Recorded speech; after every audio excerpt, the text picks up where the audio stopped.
Hello, ladies and gentlemen. I'm Gabriel from TU12 and I'm going to propose an experimental methodology to first estimate the main forces present in elastic environments and then with them close Collar's triangle.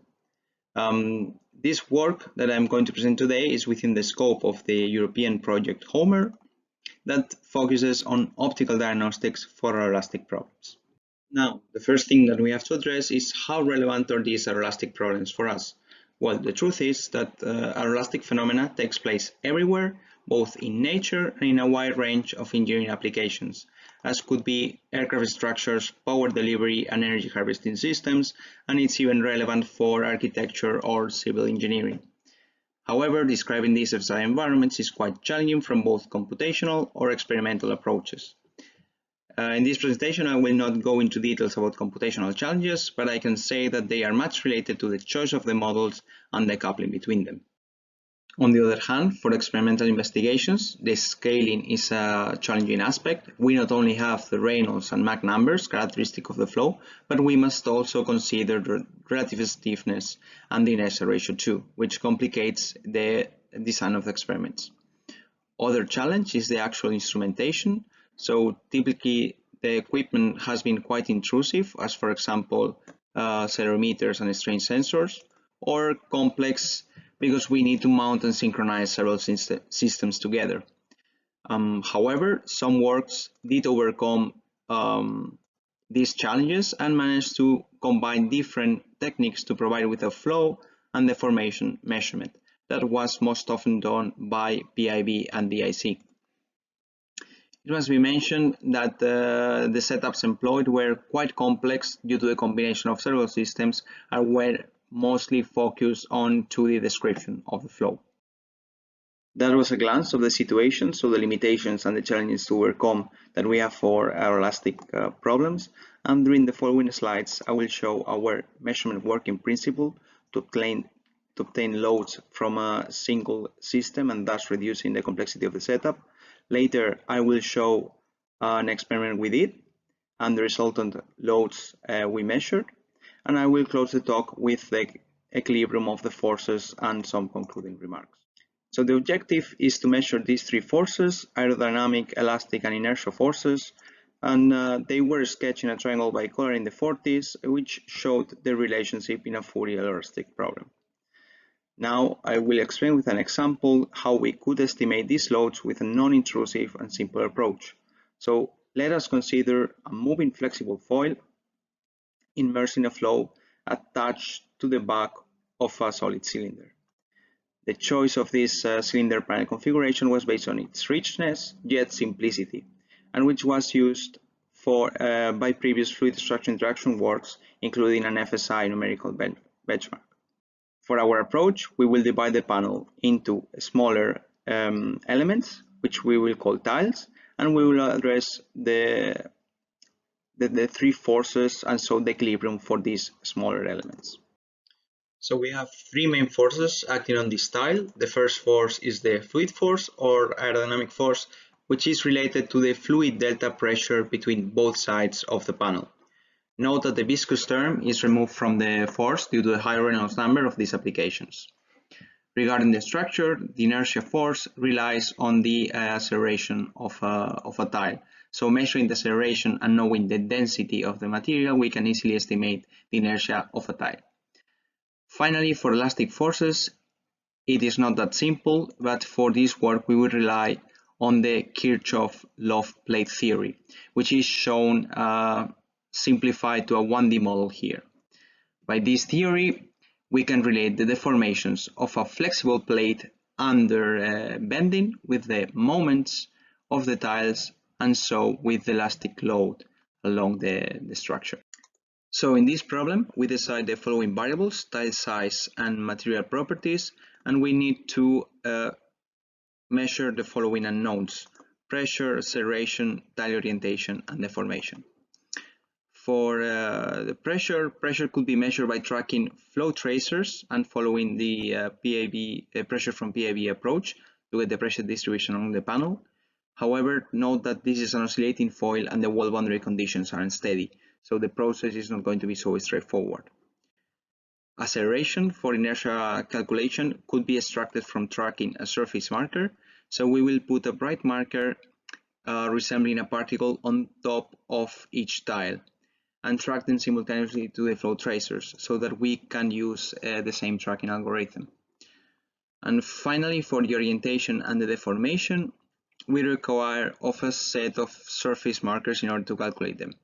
And here note that for the calculation of the elastic load, we rely on the fourth spatial derivative of the deformation. So it's not the first derivative that would be the usual for flow vorticity, but it's the fourth. So we can already foresee that elastic forces are going to be quite a challenging task within this methodology. So, well, to sum up, it seems that we just need to track surface markers and flow tracers. So we install a tomographic system with 4 cameras and 2 LED units for illumination, and we measure a flexible foil attached to the trailing edge of a cylinder, interacting with its wake.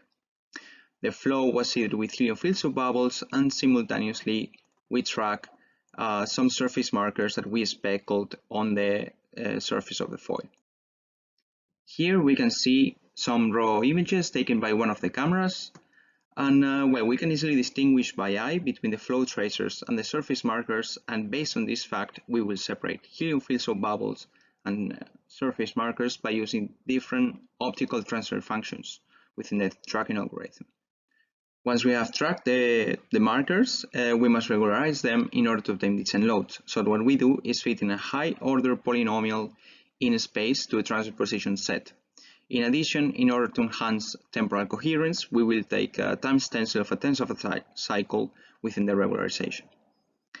The effect of the fit in time is seen in these time evolutions of transfer position on the left and transfer acceleration on the right. That is extracted for allocation in the foil.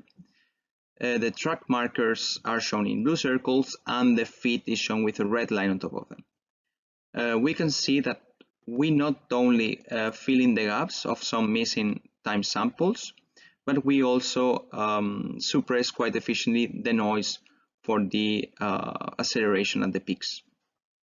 Now, the lower part of the slide shows an animation of the surface markers together with the fitted surface, and the surface is showing a contour of the set position that is along the transverse direction. And well, we can see that the spatial fit approximates quite well the positions of the markers, with a very low error on the fit.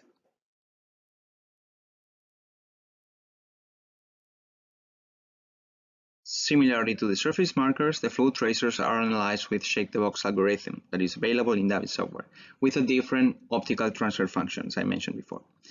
Then the scattered track particles are fine-grained by means of PickSharp, which optimizes the vorticity fields for a given velocity field. Now the video that we are watching displays the top view of the streamwise velocity on the left and the transfer velocity on the right, that are averaged along the axis of the cylinder. The first thing we notice is the oscillation of the wake of the cylinder as seen from the streamwise component, mainly due to the Kalman vortex street. From the transfer component, we observe these alternating up and down velocities, which also indicate the presence of the vortex shedding. And as you may have noticed, the measured foil is included as a reference, which shows a compliant motion with the flow. For the computation of the pressure fields, we can use directly the material accelerations coming from the tracking approach and find the solution of the Poisson equation for pressure in incompressible flows.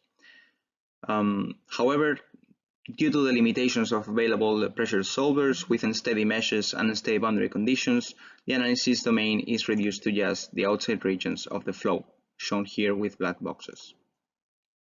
Then we will propagate this pressure to the foil surface from both sides, following a nearest neighbor approach. Now on the top, we can visualize the velocity fields from last slide, and on the bottom the pressure field. For those of you already thinking how did we get the overall pressure field for this visualization, well, we omitted the foil in the pressure calculation and solved for the entire domain. So we would anticipate mostly large errors at the vicinity of the foil. Anyway, one can see the vortex shedding from the low pressure regions, indicating the location of the vortex cores. From this video, we can also infer the forcing mechanism of the foil motion. So looking closely, the foil seems to follow the low pressure regions, alternating at both sides of it. And in addition, the high pressure regions appearing at both sides, here and here, seem to contribute to the motion too. Now, regarding structural forces, this video shows contours of the transfer position on the left, acceleration center, and elastic load on the right on the deformed state of the foil. One can observe that at the downmost position, both acceleration and elastic force are maximum upward. Note that the inertia is opposite to the acceleration, and so in the end, inertia and elastic forces will be in phase opposition. This can be easily understood when thinking about a flapping foil in vacuum, that is without aerodynamic damping, in which the two forces are in counter phase. Finally, we calculated the collar forces equilibrium, and here we show the residual together with the individual forces for a couple of cycles and at this location. As a reference, the transfer position is included too. So as you can see, the lowest contribution to the triangle is coming from the aerodynamic forces in blue. An explanation for this would be that once the foil is oscillating at the frequency of the flow, in order to keep the motion, the flow needs to input just a low amount of energy to balance the structural dissipation. This dissipation, or in other words, damping of the system, is also explained from the delay between the foil motion with respect to the aerodynamic force. That would be our external force in the system. The inertia force is well in shape with the deformation, as we would expect from the opposite of the acceleration.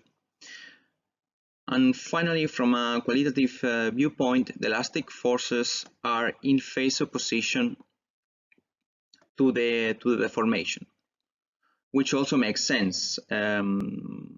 The elastic load appears as a reaction to the deformation and so acts on the foil to recover the original state.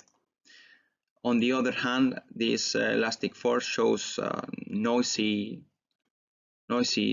signal compared to the rest, which we already anticipated from the fact that we are obtaining them from the fourth derivative in space of the foil shape.